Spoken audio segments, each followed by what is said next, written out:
নমস্কাৰ এই মুহূৰ্তত ৰাজ্যৰ ৰাজনীতিৰ আন এক ডাঙৰ খবৰ হেহতিয়াকৈ দেখিবলৈ পোৱা গৈছে শাসকীয় দল বিজেপিত ব্যাপক ৰূপত অন্তকন্দল বাঢ়িছে মতানৈক্যৰ সৃষ্টি হৈছে একাংশ বিজেপি নেতা একাংশ প্ৰাক্তন বিধায়ক প্ৰাক্তন সাংসদে বিজেপি দল ত্যাগ কৰিবলৈ বৰ্তমান মুহূৰ্তত সম্পূৰ্ণ হাজু হৈছে তালিটোপলা বান্ধি ভিগ্ৰে বিজেপি এৰিব তেওঁলোকে আৰু ইয়াৰ মাজতে দেখিবলৈ পোৱা গৈছে বিজেপিৰ নেতা কৰ্মীসকলক উদ্দেশ্য কৰি পাঁচটাকৈ বিশেষ আহ্বান জনাইছে বিজেপি সাংসদ দিলীপ শইকীয়াৰ ফালৰ পৰা কোৱা হৈছে পদবী নহয় দলটোহে ডাঙৰ দলৰ বাবে নিস্বাৰ্থ কাম কৰিবলৈ শিকক পুনৰবাৰ কৈছো দিলীপ শইকীয়াৰ মন্তব্য যে পদবী নহয় দলটোহে ডাঙৰ দলৰ বাবে নিস্বাৰ্থ কাম কৰিবলৈ শিকক প্ৰত্যেকজন বিজেপি নেতা আৰু বিজেপিৰ কৰ্মী সকলে এই মুহূৰ্তত জনাইছো এই ডাঙৰ খবৰ বিজেপি নেতা কৰ্মীলৈ সাংসদ দিলীপ শইকীয়াৰ পাঁচটা বিশেষ আহ্বান বিজেপি নেতা কৰ্মীসকলে যি উদ্দেশ্যে বিজেপিলৈ আহিছিল তাত অটল থাকক হলনি নহব পদবী নহয় দলটোহে ডাঙৰ দলৰ বাবে নিস্বাৰ্থ কাম কৰিবলৈ শিকক বিজেপিক দেহৰ হিৰাই হিৰাই হুমুৱাই লক সকলোৱে বিজেপিত থাকি কিবা এটা পাবই লাগিব বুলি কোনো কথা নাই দেশ মাতৃৰ সেৱা কৰক আপোনালোকে পুৱা নোপোৱাৰ বেদনা দূৰত ৰাখক স্বাৰ্থৰ কথা কোনেও চিন্তা নকৰিব কোনো স্বাৰ্থপৰ নহব কিছুমানে কয় দল টানিলো আমি মাগুৰ খালে বেলেগে আমাৰ মাগুৰ খোৱাৰ সপোনে নাছিল আমি বিজেপি দলটোক আমাৰ দেহৰ হিৰাই হিৰাই হুমুৱাই লৈছো নিস্বাৰ্থভাৱে বিজেপিৰ হকে আমি ইমান বছৰে কাম কৰি আহিছো হেৱাই সংগঠন এয়া কেৱল ভাষণ নহয় স্লোগান নহয় হাতে কামে কৰি দেখুৱাৰ এয়া সময়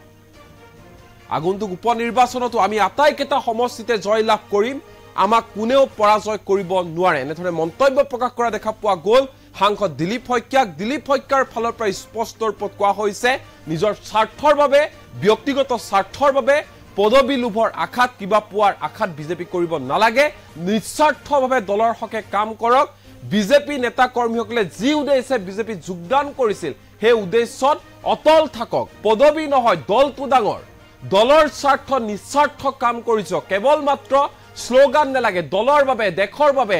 মা ভাৰতীৰ বাবে আপোনালোকে কাম কৰক বিজেপিত থাকি কিবা এটা পাবই লাগিব বুলি কোনো কথা নাই পুৱা নোপোৱাৰ বেদনা দূৰত ৰাখক আৰু স্বাৰ্থৰ কথা পৰিহাৰ কৰক কিছুমানে কৈ থাকে যে দল টানিলো আমি মাগুৰ খালে বেলেগে কিন্তু আমাৰ মাগুৰ খোৱাৰ কোনো ধৰণৰ সপোন হোৱা নাছিল সকলো নিজে নিজে হৈছে আমি বিজেপি দলটোক দেশৰ হিৰাই হিৰাই হুমুৱাই থব লাগিব ভৰাই থব লাগিব হেৱাই সংগঠন এইটো কেৱল এটা ভাষণ নহয় স্লোগান নহয় হাতে কামে কৰি দেখুৱাওক এনেধৰণে আহ্বান জনাইছে বিজেপি সাংসদ দিলীপ শইকীয়াই এই মুহূৰ্তত দিলীপ শইকীয়াৰ মন্তব্য আমাৰ লগত আছে কি কৈছে মন্দিৰ বিজেপি দলৰ এজন কাৰ্যকৰ্তা হিচাপে মই সকলোৰে প্ৰতি এটা বিনম্ৰতাৰে আহ্বান থাকিব তেওঁলোকে যি উদ্দেশ্যৰে বিজেপি কৰিবলৈ আহিছিল বা কৰিছিল সেই উদ্দেশ্যত অটল থাকক কিছুমানে কয় দল টানিলো আমি মাগুৰ খালে বেলেগে আমি যেতিয়া দল কৰিছিলোঁ তেতিয়া মাগুৰ খোৱাৰ সপোনে নাছিল সপোনটো কেনেকৈ আহিল এই কথাটোৱে আচৰিত এতিয়া বহুতে ক'ব পাৰে আপুনি সাংসদ কাৰণে আপুনি এই কথা ক'ব পাৰিছে যেতিয়া সাংসদ নাছিলোঁ বা ভৱিষ্যত সদায়তো আমি সাংসদ হৈ নাথাকিম কিন্তু আমি বিজেপি দলটোক আমাৰ তেজৰ প্ৰতিটো আমাৰ দেহৰ হিৰাই হিৰাই কমাই লৈছোঁ সাংসদ হৈ থকা কালতো বিজেপিত বৰ্তমান আছোঁৱেই যোৱা 30 বছৰে বিজেপি কৰিছোঁ বিচাৰ পৰিবাৰ সংঘ পৰিবাৰ কৰিছোঁ আৰু আগন্তুক ভৱিষ্যতৰ জীৱনৰ শেষ মুহূৰ্তলৈকে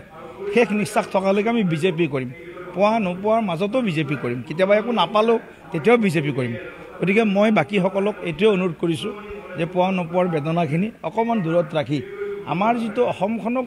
সুৰক্ষিত কৰাৰ যিটো লক্ষ্য দেশখনক মা ভাৰতীক আই অসমীক সেৱা কৰাৰ যিটো লক্ষ্য সেৱাই সংগঠন যিটো লক্ষ্য এইবিলাক কেৱল ভাষণৰ বিষয় নহয় এইবিলাক হাতে কামে কৰি দেখুওৱা বিষয় তেখেতসকলে নিশ্চয় এই কথাখিনিক গুৰুত্ব সহকাৰে অনাগত দিনত চিন্তা কৰিব আৰু আমাৰ দলতে থাকি মা ভাৰতী আই অসমীৰ সেৱা আগবঢ়াব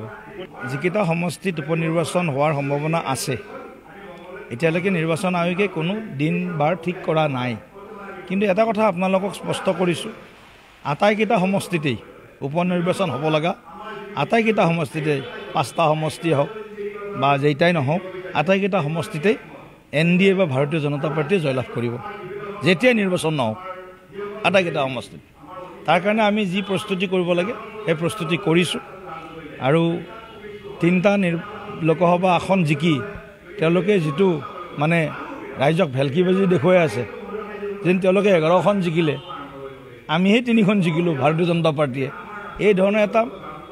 এটা নেৰেটিভ তেওঁলোকে যিটো ছেট কৰিব বিচাৰিছে, এই নেৰেটিভটো ৰাইজে বুজি পাইছে। গতিকে মই ভাবোঁ যে ভাৰতীয় জনতা পাৰ্টী বা NDA আমি অসমৰ অনাগত যি নিৰ্বাচন বা ইলেকশ্যনে হওক, পঞ্চায়ত ইলেকশ্যনে হওক বা BTC ইলেকশ্যনে হওক বা আগন্তুক 26ৰ বিধানসভা নিৰ্বাচনে হওক, সকলোবিলাক নিৰ্বাচনত যোৱা 10-12টা নিৰ্বাচনত যেনেকৈ বিজেপি দলৰ এজন কাৰ্যকৰ্তা হিচাপে মই সকলোৰে প্ৰতি এটা বিনম্ৰতাৰে আহ্বান থাকিব, তেওঁলোকে যি উদ্দেশ্যৰে বিজেপি কৰিবলৈ আহিছিল বা কৰিছিল সেই উদ্দেশ্যত অটল থাকক। কিছুমানে কয় দল টানিলোঁ আমি মাগুৰ খালে বেলেগে, আমি যেতিয়া দল কৰিছিলোঁ তেতিয়া মাগুৰ খোৱাৰ সপোনে নাছিল। সপোনটো কেনেকৈ আহিল এই কথাটোৱে আচৰিত। এতিয়া বহুতে ক'ব পাৰে আপুনি সাংসদ কাৰণে আপুনি এই কথা ক'ব পাৰিছে, যেতিয়া সাংসদ নাছিলোঁ বা ভৱিষ্যত সদায়তো আমি সাংসদ হৈ নাথাকিম, কিন্তু আমি বিজেপি